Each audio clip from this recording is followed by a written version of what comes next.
Thank you, Jennifer, and to the Oakville Public Library for inviting us for today's community conversation. We really appreciate the opportunity to have this connection with our community and to share some information.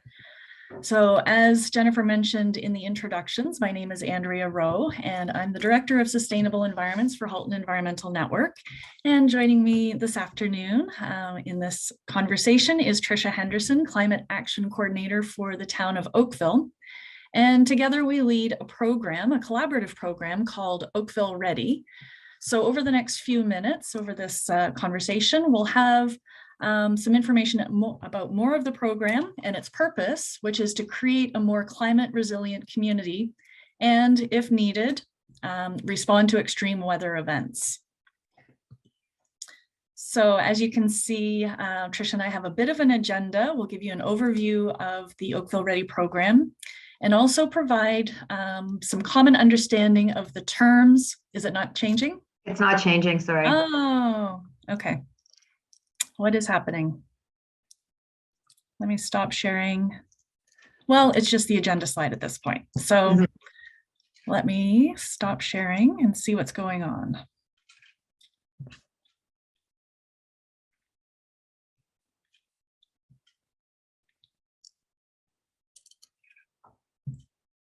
That's the agenda. All right. Okay. So yes, then Tricia will jump in and provide some common terminology, make sure that everybody has an understanding of some of the terminology that's going to be used. And then we're going to take a closer look at what's actually happening within the community and what we can do as a community to alleviate and reduce some of the impacts of climate change. And now my slides won't advance. So what is going on? Is that okay, or do you want me to try to share? No, that's okay. Oh, don't you just love technology? All right, so is it advancing? Yeah, we're on overview, yeah. Okay, so sorry about all of the technical difficulties. You would think that after a couple of years of doing this, I would have the hang of it, but you know, why not? So if you are willing to use your chat features and functions, I just have a couple of questions for you before we dive into the formal presentation. This is where we actually hoped to have a conversation in real life, but virtual will have to suffice for now. So a couple of questions for you. And you can answer yes or no, or be more elaborate in the chat, however you choose. Do you think that climate change will impact Canadians? Yes or no?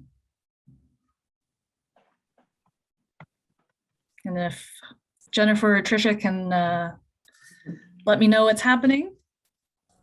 So far we have 4 yeses, including mine. Okay. 2 with exclamation points. Okay. Gotta love chat, yes, yes.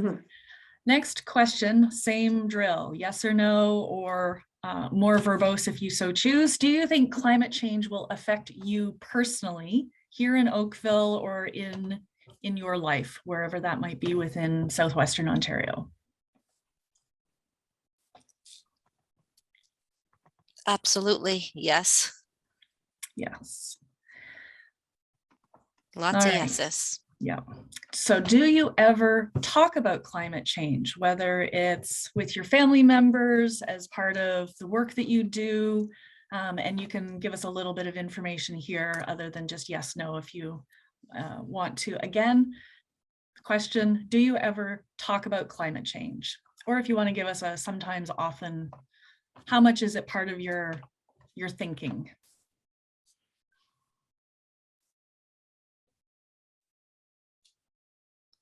Often, regularly, especially now, some of the comments.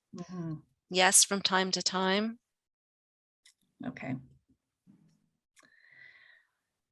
And impacts about waste electricity to use overall and impact over time. Okay, great responses. So I don't know whether you're familiar with Katharine Hayhoe. I turn back to her TED Talks quite frequently because this is what I think is a very inspiring comment, that the most important thing that you can do to help fight climate change is to talk about it. Because if we don't raise our voices with each other, how can we inspire each other to take action? So that's why I loved this topic and this opportunity to have this conversation with the community, because the most important thing that we can do to fight climate change is to talk about it. So thank you, Jennifer, again, for this opportunity to do exactly that. So let's dive into, let me see if I can get our slides going now, into some climate change terminology. And at this point, I'll turn it over to Tricia to jump in with some of the technical terms. Okay, great. I do think you maybe, did you not skip a slide there? No? Okay, no worries. Okay. No worries. Okay, so as Andrea mentioned, we just want to cover just a couple of the common terms that we use and that everybody seems to use when talking about climate change. And since you are on this call and dedicating your time and your lunch hour to this, I assume that many of you might already know these terms, but we think it's just important that we're all, you know, talking about them in the exact same light for this conversation today. So we're just going to go over them quickly. So first of all, we do just want to differentiate between climate versus weather. So weather really refers to the short-term atmospheric conditions, while climate is the weather of a specific region that is averaged over a longer length of time. So essentially the difference between climate and weather really is a matter of time. Weather is short-term, what is happening now, whereas climate is, as I mentioned, the average over a long-term period. Next slide, please, Andrea. Perfect, yep. The next two terms that we're going to talk about really is greenhouse gases and the greenhouse effect, as you might remember it being called back in the day. So greenhouse gases refer to the toxic mixture of gases that are released into our atmosphere, both by natural and man-made methods or sources. Naturally, they are released through processes such as the decay of vegetation, through forest fires, and through man-made methods such as transportation and the heating and cooling of our houses and facilities, things like that. The term greenhouse gas, as I mentioned, it dates back to when we used to refer to climate change as the greenhouse effect. And we did this because the greenhouse gases that are emitted really act like the glass of a greenhouse. So they allow the heat in, but then they trap it as the glass does of the greenhouse. And so that is why as we release these into the atmosphere, we notice that our Earth is warming, that the planet is warming. And in some areas, it is warming at an exceedingly high rate, Canada being one of those. Northern Canada, it's been stated that it's warming almost 3 times the global average. So that's definitely something that, you know, as Canadians, we need to be aware of. And that causes a variety of impacts, both globally, such as droughts, forest fires, flooding, and more, and then obviously locally as well, that we'll talk about a little further in this conversation. Right there are but just quickly, those are the most common forms of greenhouse gases, and I did kind of touch on how they are released: transportation, heating and cooling, methane's released through farming practices, and different things like that. So as I mentioned, they're not all released in a harmful or negative way, but they all do contribute to the warming of our planet. The next two terms, thank you, that we're going to talk about are mitigation and adaptation. I'm sure you've heard of these, as well as all levels of government and individuals are trying to kind of get a handle on what to do about our changing climate. So mitigation and adaptation, like I said, those are measures that we're taking in response to climate change. So the term mitigation, as you can see on the screen, means to take actions to actually lower the amount of greenhouse gases that are emitted into the atmosphere. So doing different things like, driving electric vehicles, electrifying transit fleets and things like that, as long as it's coming from a clean source of electricity. And thankfully in Ontario, we've phased out the burning of fossil fuels. So that's fantastic. And we are implementing more sustainable and renewable energy sources as we go. It includes all types of energy efficiency measures that we take, in our houses, our buildings, our facilities. And then, as I mentioned, renewable energy as well.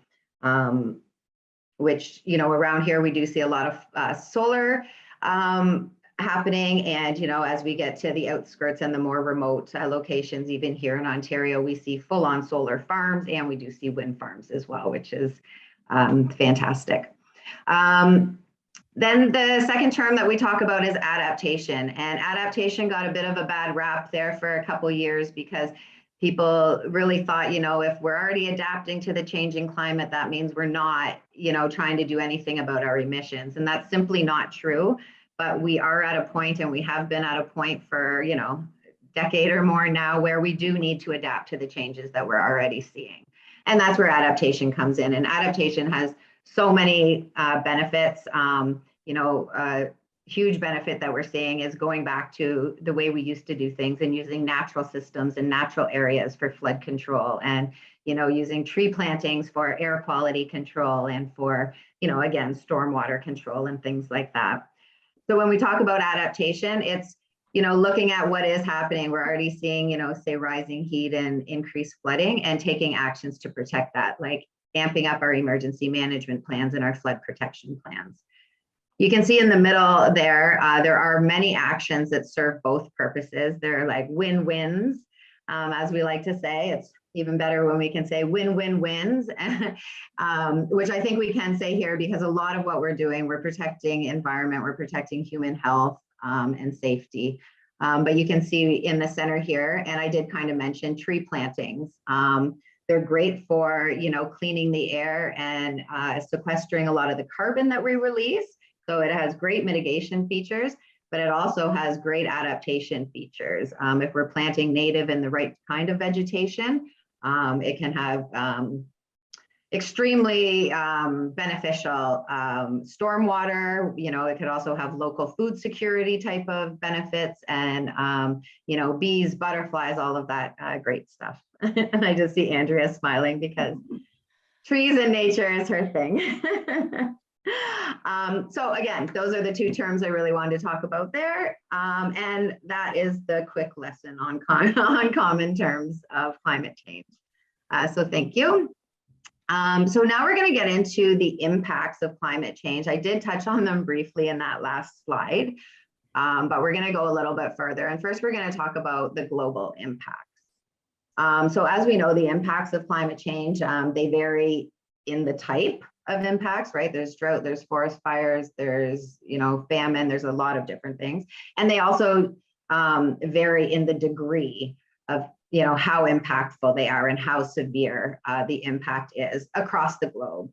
And at any particular time, people are experiencing all of those things at once. You know, there are people experiencing drought while others are experiencing like heavy precipitation and mudslides.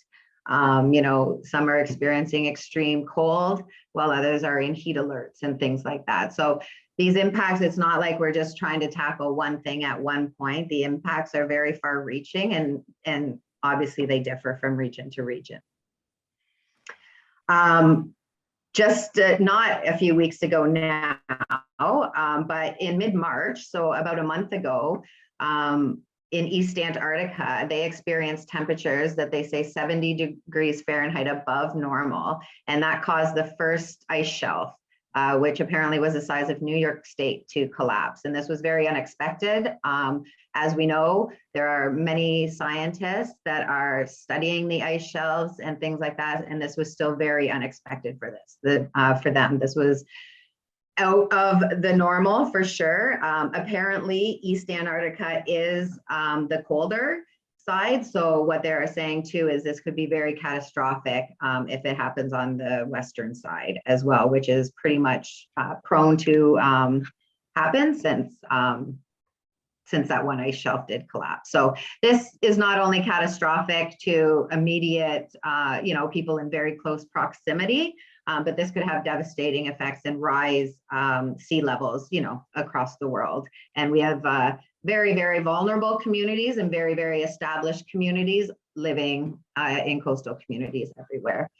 Back here in Canada, again, British Columbia, if we look at them, say over the past just even 2 to 3 years, they've experienced so many impacts from climate change, everything from floods to wildfires, sorry. And last year, extreme heat that also, I believe, took several human lives as well. And that's something that we are going to talk about in this presentation as well, is how climate change does impact vulnerable communities and vulnerable people, more at an exceedingly rate. Next slide. So those are some of the global impacts, and I'm sure that you see some of that on the news. You hear that it is happening, but it is directly related to climate change. And although it does seem far off, or around the world, and a little bit out of our reach, or that we can't do anything about it, we are experiencing local impacts here as well. So this is not a comprehensive map of all weather events, but it is just a snapshot of extreme weather events that took place in the GTA in a 4-year period. So from the years of 2014 to 2018, these are just some of the extreme weather events, some of the most severe extreme weather events that took place. So as you can see, it includes things like extreme temperatures, both hot and cold. It includes high wind events, ice storm events, heavy rain events, all which cause several impacts, such as extensive flooding, downed trees, which, once a tree comes down, it often takes something down with it, unfortunately. So that's a big risk to human health and safety. Power lines often go out. It's pretty critical if it covers, a main artery as well, for emergency services to get and respond and things like that as well, especially in Oakville, where we have so many creeks and kind of bridges crossing. We already have some of those hazards to consider when dealing with emergency events.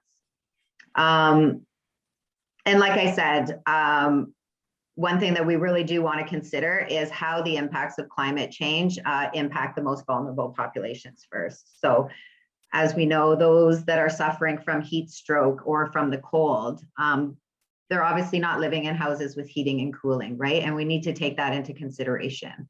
I know there has been, incentives put out for like air conditioners and things like that, but that's not really an incentive that's going to help some of the most vulnerable people, right? They're not in the position where they're buying air conditioners. They need public facilities that are open for cooling. They need water, delivered, and, different things like that. So we really do want to take that into consideration. And we did learn a lot of that through COVID as well. Through the global pandemic, we definitely saw what populations were being impacted the most by that. So next slide, please. So this slide here just touches on it. I am not, a professional in this realm, but I did do a degree just recently in disaster and emergency management. And in that, we did learn a lot about, kind of the disparities in, social justice and the impacts of emergencies on vulnerable populations. And this diagram here is referred to as a couple things. The power wheel or the anti-oppression wheel are both, I guess, common names for it. And as you can see, and as I said, as we learned from different emergencies and as we've learned from the pandemic, you can use this wheel to really determine who in your community might need the most aid in certain times, or might need the most programs designed for them to really help them through some of these emergencies, whether it's a health emergency or an extreme weather climate emergency as well. And as climate change impacts, people around the globe, we are going to see more climate refugees coming to Canada as well. And some of those people are at a bit of a disadvantage when they first get here. Might be language barrier, might be not having family and friends around. You don't have those social ties. So we really do need to kind of consider that dealing with, both people born and raised here, and whether we get climate refugees or any other type of refugees, and really make an effort to consider that through all the programming. Next slide. I did want to touch on here, sorry, Health Canada did just release a Health of Canadians in a Changing Climate report. And it is really good and really identifies a lot of the health inequities that kind of exist around vulnerable populations. So if you really do have an interest in this, especially from the health side, that's a really good report. And they really did take a lot of Indigenous knowledge into account. And I think over half of their pilot projects and research and everything is all based on Indigenous knowledge, which is fantastic. Sorry, okay, next slide. Sorry, Andrea. So now we're going to just go into the climate projections. We're just going to briefly touch on what the data is telling us, what it's telling us about the past and what it's telling us is going to happen in the future.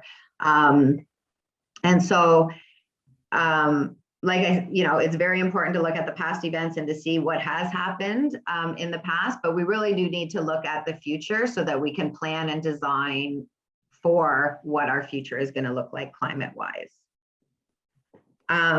So the town of Oakville, myself as the primary staff person in collaboration with the city of Burlington, developed a climate projections report. Accessing reliable local climate data is actually become very accessible here in Canada over the past, say, 5 to 10 years.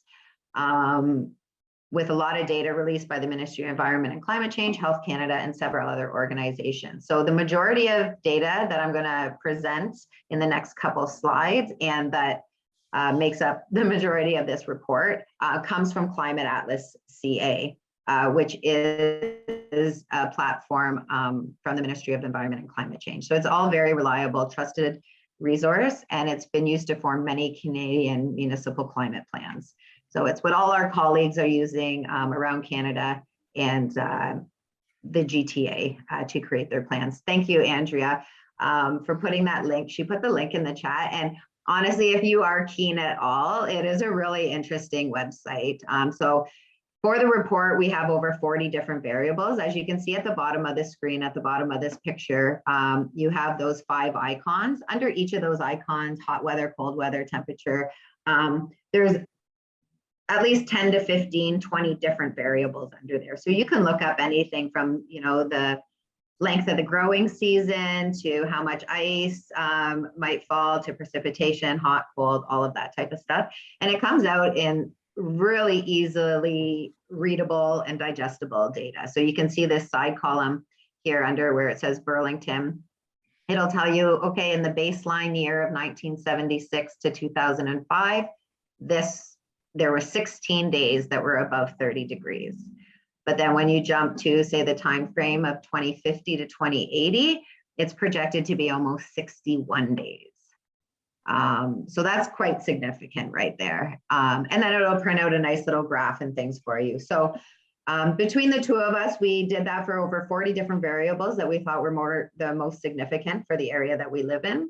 And we did it in the 3 different timeframes. As I mentioned, we always have the baseline, the 30-year period of 1976 to 2005, and then 2 future timeframes.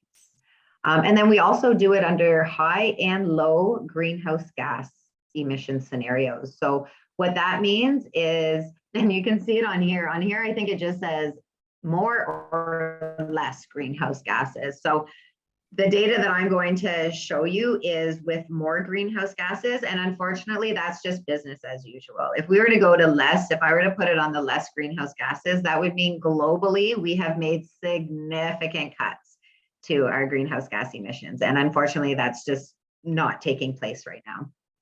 Next slide, please.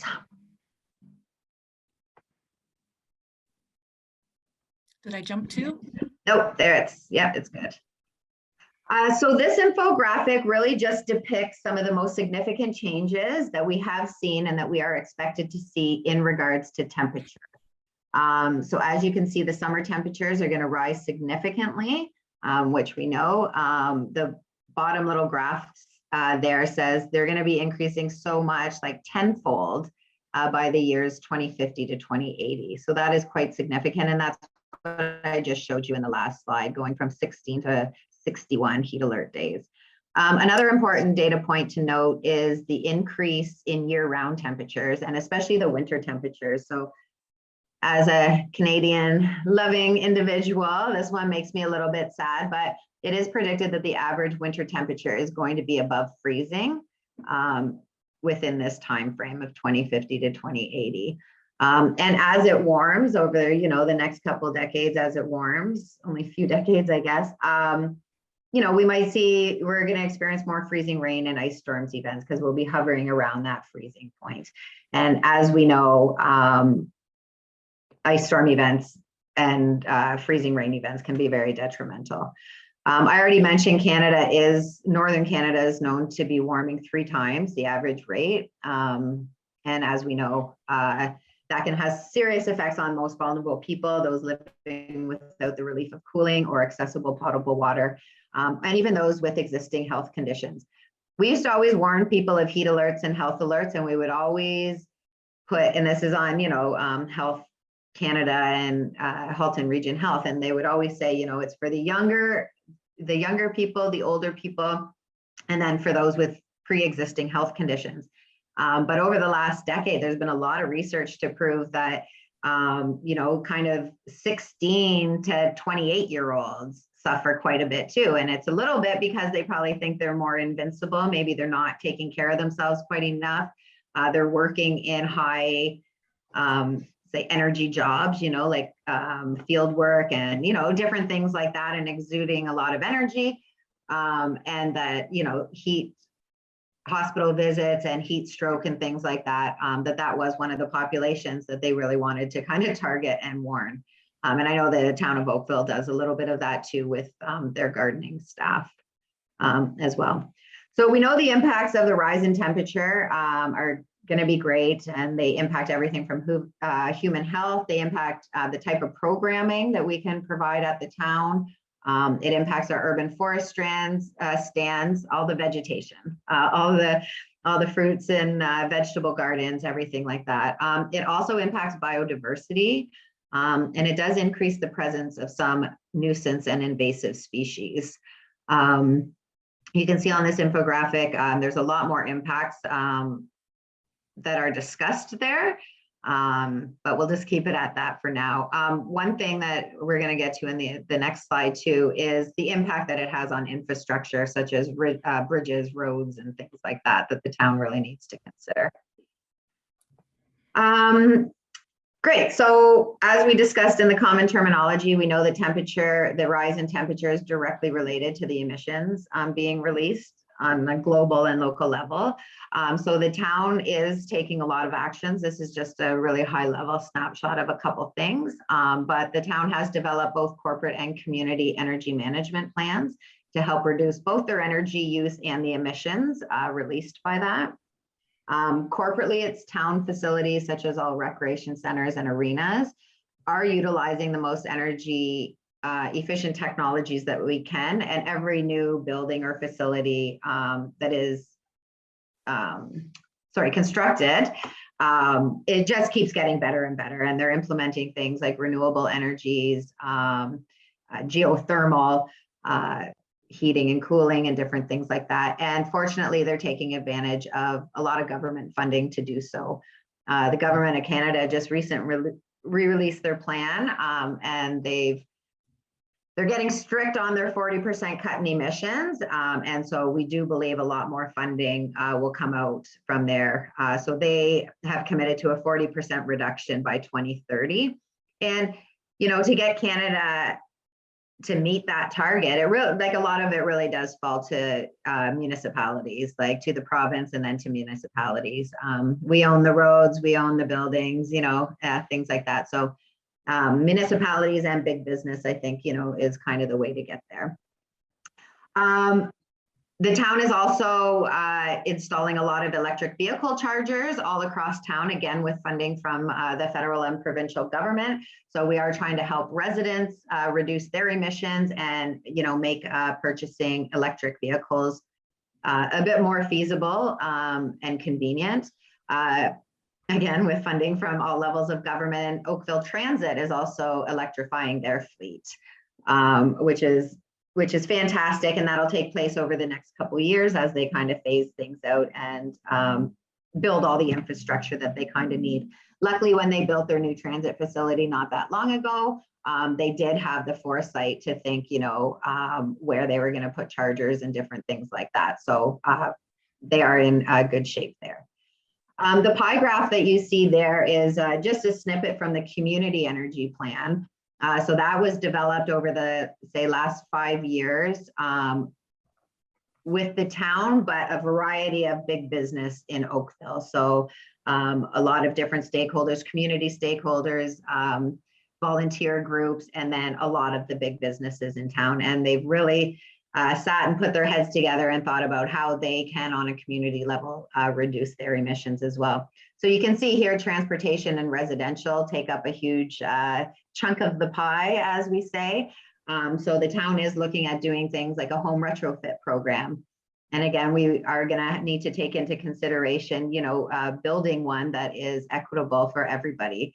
But yeah, to help people, retrofit their homes to be more energy efficient. As I mentioned, they're also doing a lot in the way of electric vehicle charging stations to try to kind of reduce that transportation factor as well. The town's also doing, looking at district energy systems. So I don't want to get into that too much, but it really would take a lot of pressure off the main grid and cut down on a lot of wasted electricity and wasted energy by having little distribution stations throughout town. So that's another really exciting area to look at. Also, luckily, the town has community partners such as HEN to do some of the heavy lifting as well. And I'm going to pass it over to Andrea now to talk about some of HEN's initiatives for reducing heat stress in Oakville. Thank you, Tricia. Yeah, this is where the partnership between the town and nonprofits and charitable organizations really comes into play, where the town has policies and objectives, and then we help with the community education piece. And the engagement piece and find ways for residents and the community to get involved and make an impact as well. So from Halton Environmental Network's perspective, we provide climate change education and resources, and some of the programs that we run are specifically centered around mitigation and adaptation strategies. So we're part of the Halton Climate Collective, and we have a youth component of that called Generation Green, and they are wrapping up months-long effort this coming Monday, the 25th, with their conference, and their theme this year was active transportation. And so it ties nicely into the work that the town is doing with their EV strategy and trying to reduce emissions from vehicles. And the youth have really taken a lead on that to see what they can do in reducing their own emissions, whether it's walking more to school and not relying on a ride, or taking public transportation. There have been some very, very creative projects, so we're excited to showcase those on Monday. And then you can just see a couple of pictures of me out in the garden working with faith-based organizations to help them reduce their environmental impact, or growing food to increase local food security.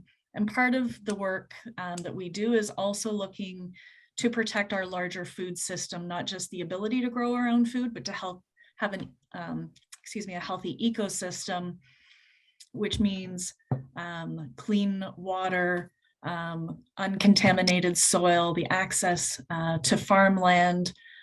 So it's part of the bigger picture that is in support of the town initiatives as well. And back over to you, Tricia. Great. I'm just being aware of the time. I think I'm talking a little bit much, but so this one we're gonna it's gonna get a little quicker. But now we're just gonna talk quickly about the wetter, windier, and wilder climate that we have been seeing and that we're projected to see more of in the future. So with the wetter, a lot of this information is actually from our own stormwater engineers at the town. They've had some pretty aggressive stormwater management plans over the last couple of years, and they've really looked at how precipitation is supposed to change over, over this century or the next few decades. So it is projected we are going to see an increase in precipitation, But what is more concerning is that we're supposed to see more intense and shorter duration events. So that's where a lot of rain comes down in a short period. And that's what tends to overwhelm some of our stormwater infrastructure, such as whether it's ditches or culverts or streams and things like that. So yeah, as it mentions here, so an increase in the intensity, duration, and frequency of precipitation events. Something we've also noticed through our town-wide hazard identification that's conducted by Emergency Management Department is the increase in high wind events over the last several years. So it seems that more and more we're getting high wind warnings and high wind events, and similar to ice storms, they have kind of the similar impacts to ice storms. They cause downed trees, which end up, either causing personal injury that definitely causes stress to the tree, but causes property damage, personal injury, takes out power lines sometimes, which also has its own consequences. As I mentioned, freezing rain is projected to increase by about 45% until temperatures get above that freezing level in later this decade. Again, we have had some very high Great Lake levels, Lake Ontario levels over the past couple of years. Well, some individual years, I believe 2017 and 2019. We can't say that was all related to climate change, but what we do know is that when there were easterly winds, it brought that lake levels up even further and quite significantly further. So if we are going to see these fluctuating Great Lake levels, plus with the increased wind gusts, we are going to see a lot more shoreline and infrastructure damage as well. Next slide, please. So I mentioned a couple things, but obviously the town is trying to take action on, it hasn't switched on mine. No. Trying to take action on precipitation. And we have created kind of stormwater and transportation climate lenses. The government of Canada has a good one. And every time we go out for large projects and things now, there is a climate lens that needs to be applied to those projects.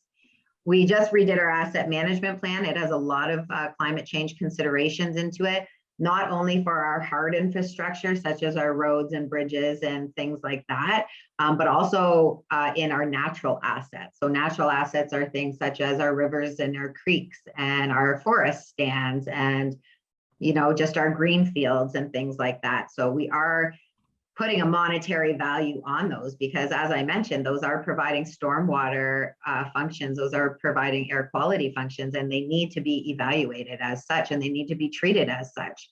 And unfortunately, if they don't really have kind of this monetary value to them, and we don't make people see it in that sense, often they, get developed or, something else happens to them. You can see this map on the side here. Now, this was something developed it was something that we recognized we needed back in 2014, but we really didn't develop it until we launched, until we were prepared to launch the Oakville Ready program.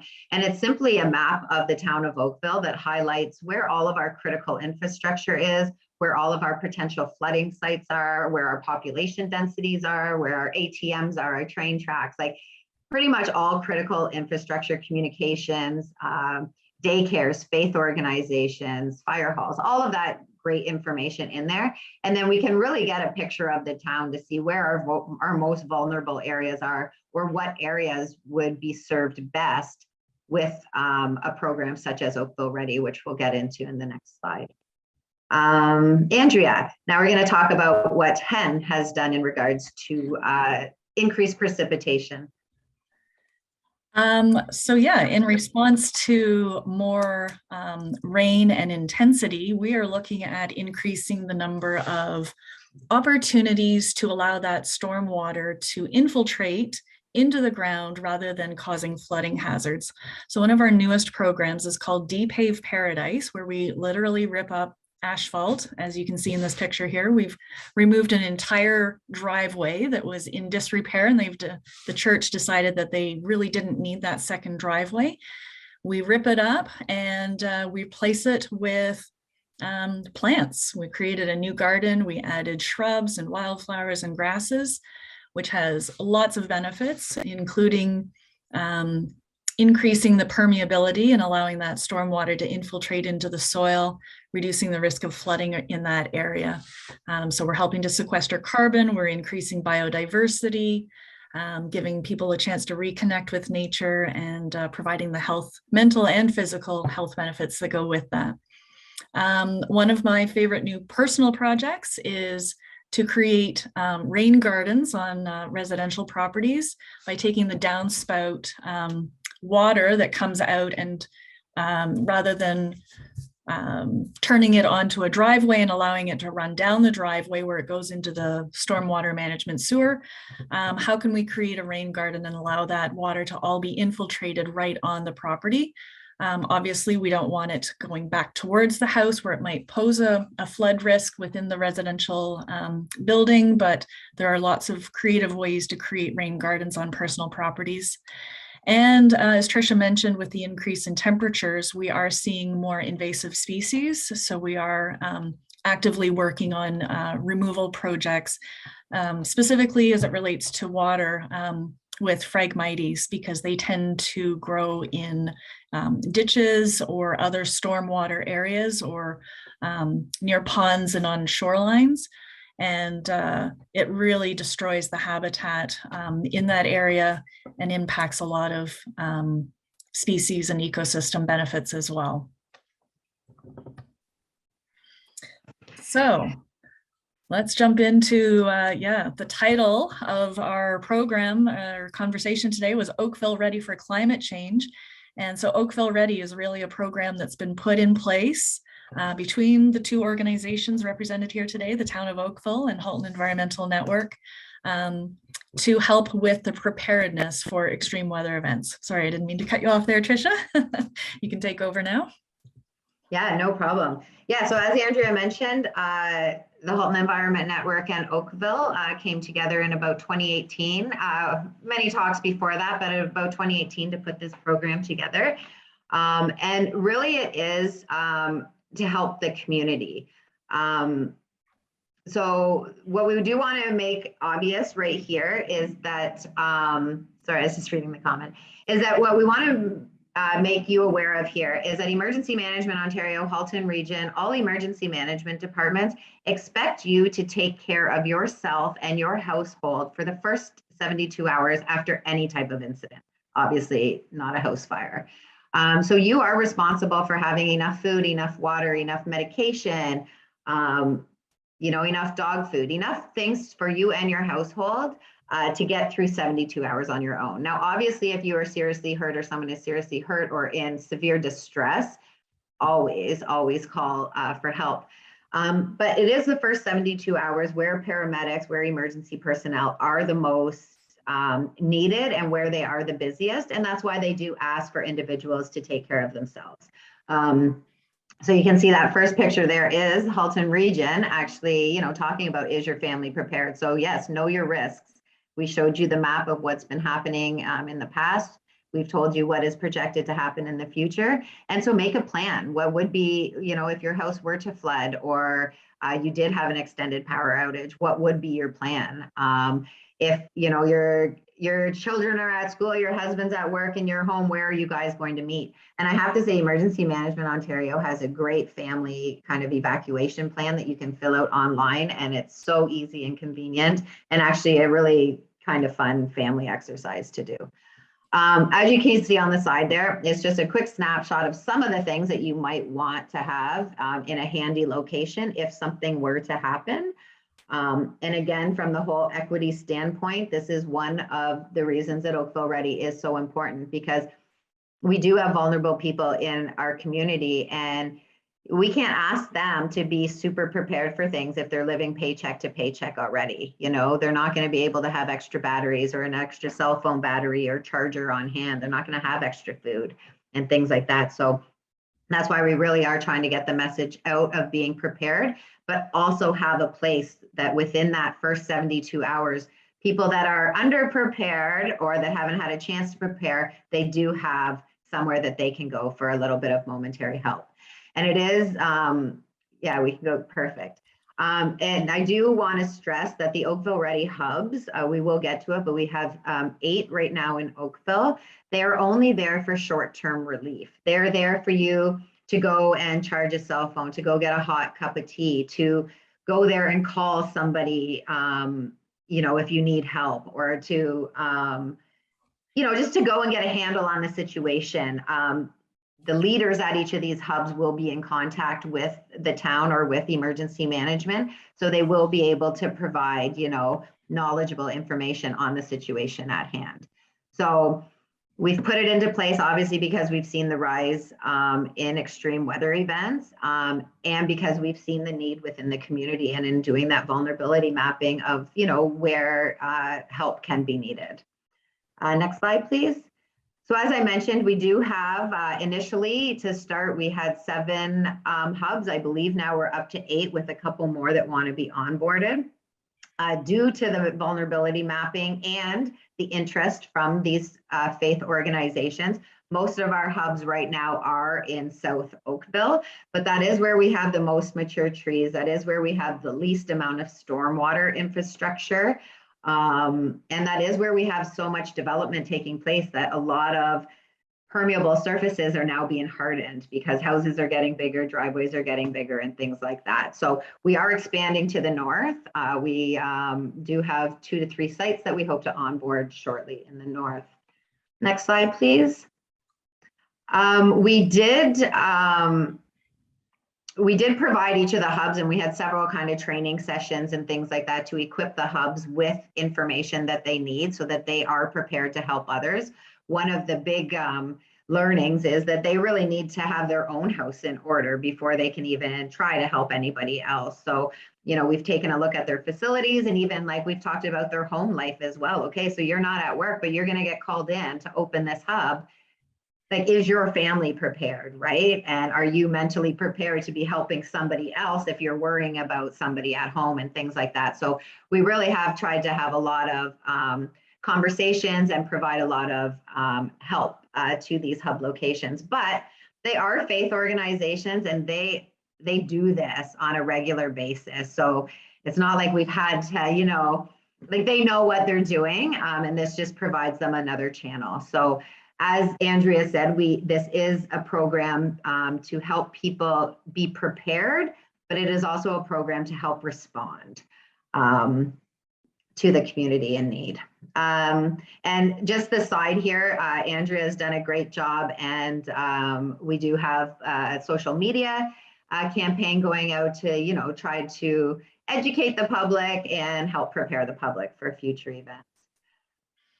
We have had to, like I said, talk to the hubs. What are your own risks? So we've looked around their facility. We've had them do risk and vulnerability assessments. We've run through different scenarios with them. Okay, the ice storm's happening. You're getting the call, you know, what are you going to do? And, you know, and then we'll throw a couple wrenches into the plan and things like that, just so they can kind of, you know, work out any kinks before the actual the event actually happens. So that was just a quick overview, and I apologize for running just a bit late here. We have 5 minutes, but that's an overview on the Oakville Ready program. The next slide really here just focuses on Earth Week and what you can do all around. So this infographic was developed by the town, and it just states 10 kind of high-level things that you can do. And we've talked about active transportation. We've talked about energy efficiency. We've talked about being prepared for extreme weather, so that takes off a lot of those ones there. Andrea had the first couple slides about, you know, speak up. So you can see 9 and 10 on here is speak up, you know, talk to local government and talk to your neighbors, friends, and family, and attend things like this. We appreciate that you're here today. And this, Andrea has one more slide, and I'm just going to sign off by saying Happy Earth Week. Earth Day is tomorrow. And thank you for attending. And Andrea has one more slide here on how you can participate this Earth Day. Yeah, so between the town and Halton Environmental Network, we do have some Earth Day activities, Earth Week activities that you can get involved in.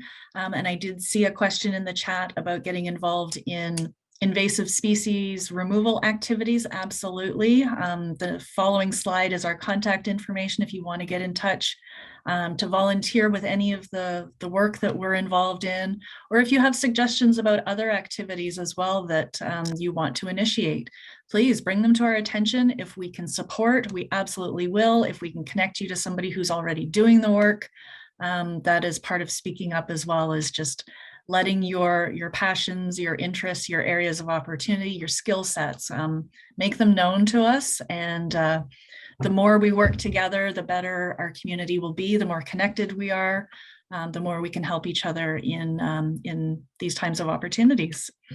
So Trisha's got a really fun goose chase. It's kind of like a virtual scavenger hunt. If you're interested in participating in that, it's lots of fun. It's kid friendly.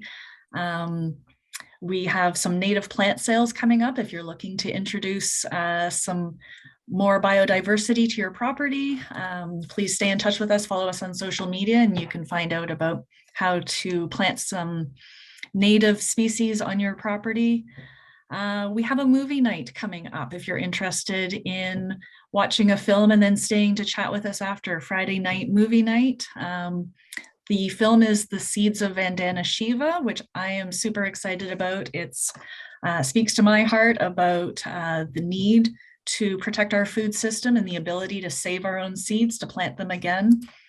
And oh yes, Earth Day cleanups happening all over town. Tomorrow we're working with the school board to help students get out there and get active. And then there are lots of Earth Day activities happening and cleanups happening throughout town on Saturday as well.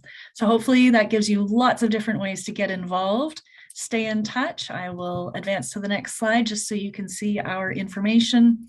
You can find out more about the Oakville Ready program online at oakvilleready.ca or on Twitter.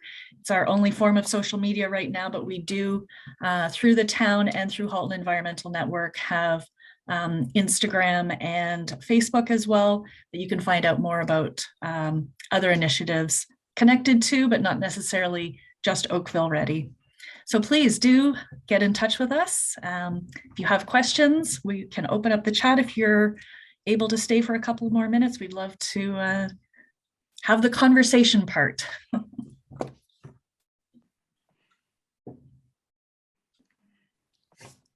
There was a comment about composting at home as one of the things that you could do as well. Absolutely. It is something that I'm a huge advocate of. I have worm composting class capabilities. I guess I teach it at schools around Halton region. I do it at home. So I'm a huge advocate for home composting, whether it's in your backyard with a pile of leaves and yard debris. And Halton region has brought back their compost giveaway. So it's a great way to top dress your gardens and add nutrients back into the soil and prevent weeds. So yeah, thank you for bringing that up. Composting is one of my favorite things. In case you haven't noticed, I'm all about the garden. Yeah, I saw the Halton compost giveaway an ad for it and I was excited. Yes. Yeah. Yes, check out the Halton Region Waste Management site. It's a full week in May, and then I believe one day in September. They have it twice a year, and thankfully it's back up and running. And you can go and load up your vehicle. I take my huge waste recycling bins and load up the back of my van, and it smells like wonderful fresh earth and gives off tremendous heat, and my windows fog up. It's amazing.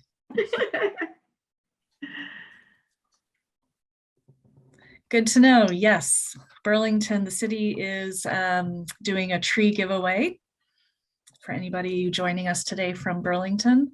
Yeah, and Halton Hills, Milton, they've all got Earth Day activities and Earth Week activities.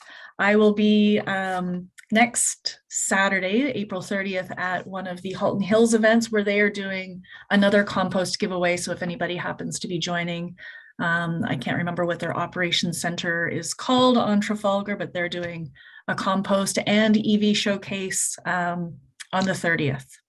So if you want to venture north to Halton Hills, join us there. Yeah, so that's the thing with Andrea, all the great work that she just presented here, she's also doing in all the other municipalities in Halton. She's Halton based, whereas I'm just Oakville. We spread the love. Yeah. Are there any more questions or comments for Tricia and Andrea? Lisa has her hand up. Oh, okay. Go ahead. See, just go ahead. I can unmute you. Go ahead. We ask your question. Just stopping because there's always something to do. And I also volunteer and with our kids here locally. And I do my own cleanups in the neighborhood. So, and I'm learning about maybe the invasive species because I'm not Canadian, so I'm a newcomer. So I'm trying to understand. And what really blows my mind is the fact that your governor, Doug Ford, is up and running, and he's more likely to win probably again. And so it's gonna be a terrible news for the wetlands and farmlands. And have you seen Bill 109?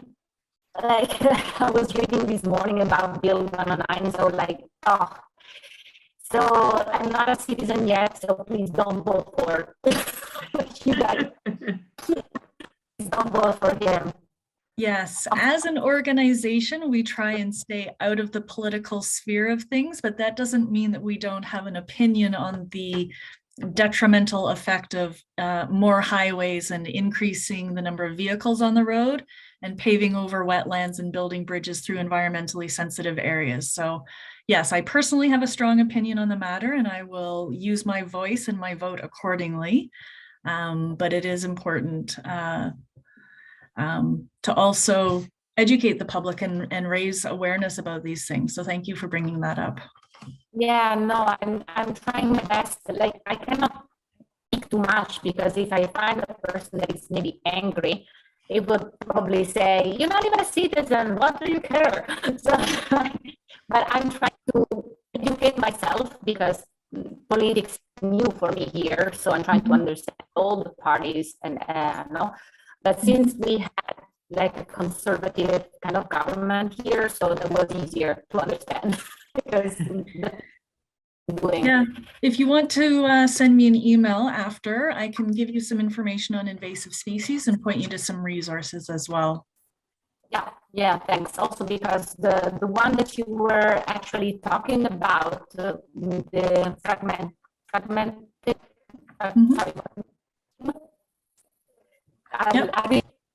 and difference between the native one and the invasive one. I think you have two species here. One is invasive and one is local. So I didn't understand how to recognize them properly. So, okay, I will get in touch. Thanks. Thank you. Thanks. Okay, are there any other questions or comments? I can just put them in the chat. All of this contact information I can send in an email, follow-up email, along with the recording will be up perhaps in a week or two, and I'll email the link to everyone. So if there's no more comments or questions, I just want to thank Andrea and Tricia for taking the time today to speak to climate change in Oakville. This is really great and informative. I certainly learned a lot, and it's I will be sure to be checking out the Oakville Ready program and getting more information on that. So just want to thank you again. And I want to thank everyone for coming today and taking the time to join our program.